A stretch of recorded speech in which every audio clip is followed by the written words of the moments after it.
Hello, Dimi. How you doing? Hello, how are you?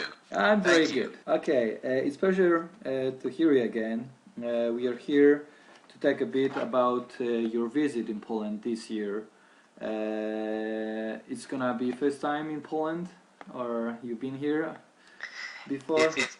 It's going to be the first time in Poland, and we're very excited to visit the country and get to meet the people and also learn a little bit more about your culture while we learn, all of us, a lot of good information about advanced physical therapy techniques.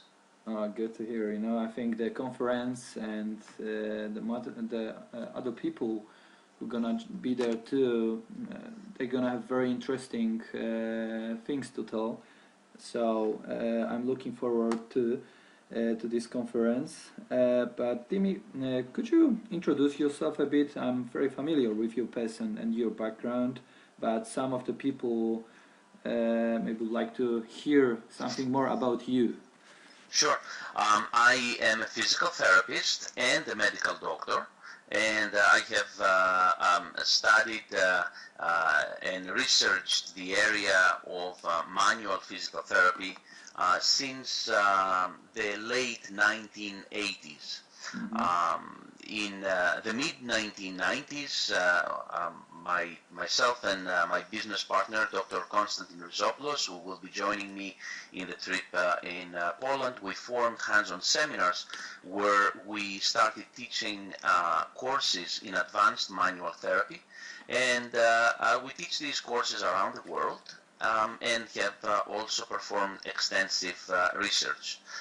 Besides my physical therapy and degree in medicine, I also have a PhD in physical therapy, as well as a doctorate of science in clinical electrophysiology, since the area of clinical electrophysiology can also provide very valuable information to the physical therapist, especially when it comes to the area of differential diagnosis of various problems. Oh, that sounds really spectacular. It's a lot of titles, and I think that lots of us would like to have that big experience like you.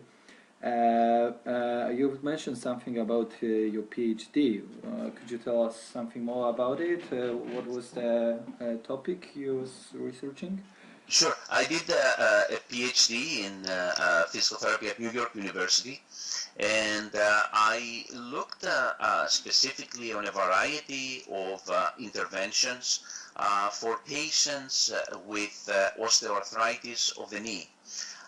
You see, knee osteoarthritis, especially in populations that are kind of obese, and in the United States we do have a significant obesity problem, requires very special attention. So I looked at a variety of approaches for the treatment of knee osteoarthritis. Sounds interesting. And lots of these different treatment techniques, I think you're teaching also on your MCMT seminars, yeah? That's correct. You see, when we developed the Mastery Certification in Manual Therapy program, we wanted to develop a program that can have immediate clinical applications. And instead of being a program where you just learn some theory, to really bring the clinic into the classroom. Many times people will go and take a specific course. They're going to learn maybe one technique. Let's say somebody learns a Spiriax technique, or somebody learns a Mackenzie technique. You know, they spend several days, they learn one single approach, and then every single patient that they see subsequent to learning that approach is being treated with that technique, because simply this is what they know. But that's not really what is the most effective way to approach a patient. Exactly. A patient should not fit the model that you know. It should fit. You should fit your model to the patient's needs. So for that reason, we created what is called a clinical toolbox in other words, a box with many different manual therapy approaches that can be applied to the patient based on the specific needs. And I'll give you some examples. In our programs, we teach myofascial trigger point therapy, we teach strain and counter strain, muscle energy technique, mobilization and manipulation both for the spine and the extremities. We teach advanced neuromobilization and, of course, proprioceptive training, which is very, very important in the realm of manual therapies. Yeah, it's very interesting, and you know, it's also my experience because I finished lots of courses, and like after any of these methods you mentioned, you know, you're coming back to your clinic, and actually you have lots of techniques, but you don't know how to use them because every patient is different, and sometimes you need something more than like Mackenzie techniques, manual therapy techniques, and or any other method, and they don't give you this like clinical reasoning. So I think it's very interesting. And could you tell us something more about some of the techniques you teach them about, for example, trigger points? Sure. So for example, the presence of myofascial trigger points is something that many practitioners ignore, or if they have been taught how to treat a trigger point, most times they will treat it just with a massage, or they will just do something in the form of like Chinese techniques like shiatsu or something like that, which is not truly the most effective way to treat a myofascial trigger point. You see, a myofascial trigger point is an actual entity, a pathophysiological entity that is being contained inside a skeletal muscle, and that entity needs a very direct and specific treatment. There are many methodologies that can be utilized to treat a myofascial trigger point. Some are more direct, some are less direct and more passive. Nevertheless, any of these techniques can be very, very effective. Also, as part of the repertoire of the variety of the techniques that we use, we may also use dry needling technique with the use of a flexible acupuncture-like needle that can be utilized to inactivate and resolve the myofascial trigger point. All right, and you teach also on your seminar how to do the dry needling, or you show the different kind of techniques? Well, we use a variety of techniques. The dry needling seminar is a separate seminar. It's not part of the introductory myofascial trigger point course. Someone to take the dry needling course, they must have first complete first the trigger point therapy general course, and then of course they can take the dry needling course. All right. It is more of an advanced class, dry needling course. Okay. I would like to talk more about other techniques also that you teach at your seminar, and could you like tell us like more about them step by step, like let's say like about these muscle energy techniques? Sure.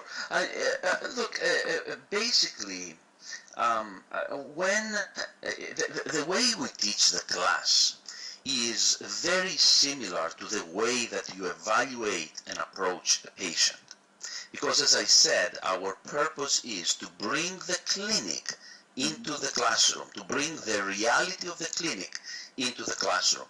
So when you see a patient, you go through a specific evaluation protocol based on the patient complains. And we start our programs with teaching you this evaluation protocol. So based on that evaluation now, let me give you an example. Let's suppose that our patient has more of an acute problem. If the patient has more of an acute problem, a more appropriate manual therapy technique to use would be specific components of muscle energy technique, perhaps some strain counter strain, and very mild myofascial trigger point therapy. When the patient is in a more subacute type of phase, then we can definitely use myofascial trigger point therapy to address the muscle component. We can utilize some of the more aggressive muscle energy techniques, and then we can start introducing mobilization and manipulation techniques.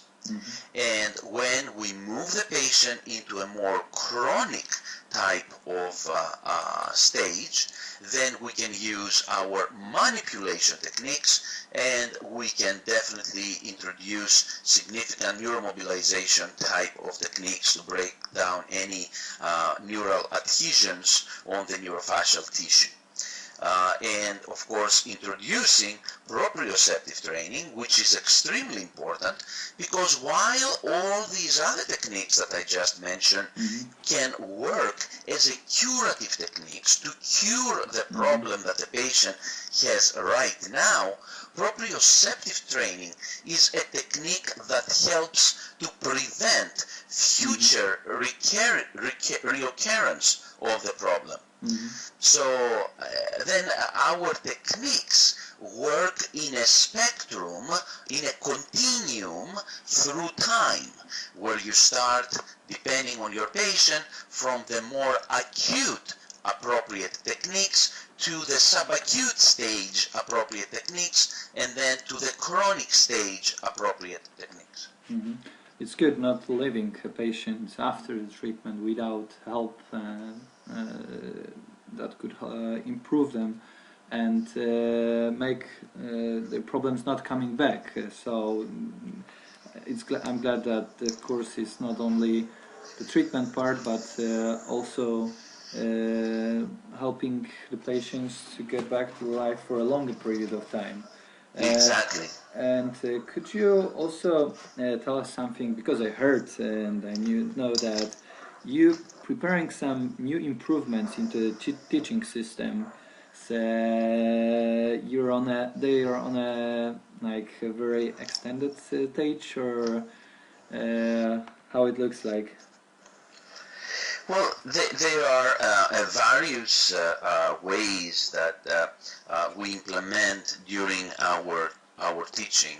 We have the live programs and courses that we are working with you right now in bringing in Poland. And furthermore, we have developed what is called a hybrid program technology. And through this hybrid program technology, people will be able to take not only a live portion of the program, but they will be able to enhance their knowledge and expertise via an online support component of the program. And that online support component of the program potentially could be also with your help in the Polish language, so people can who do not feel 100% comfortable with the English language, they can find solutions and understanding in the Polish language. Good.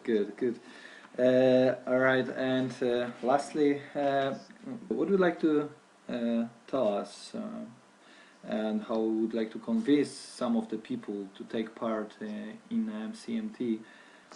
You see, hands-on seminars has been a leader in the area of continuing education since the mid-1990s, now for 20 years. And throughout time we have certified tens of thousands of people around the world, and we would love to have the Polish physical therapists join our programs and become certified to join the thousands of other physiotherapists who have received advanced training through our organization.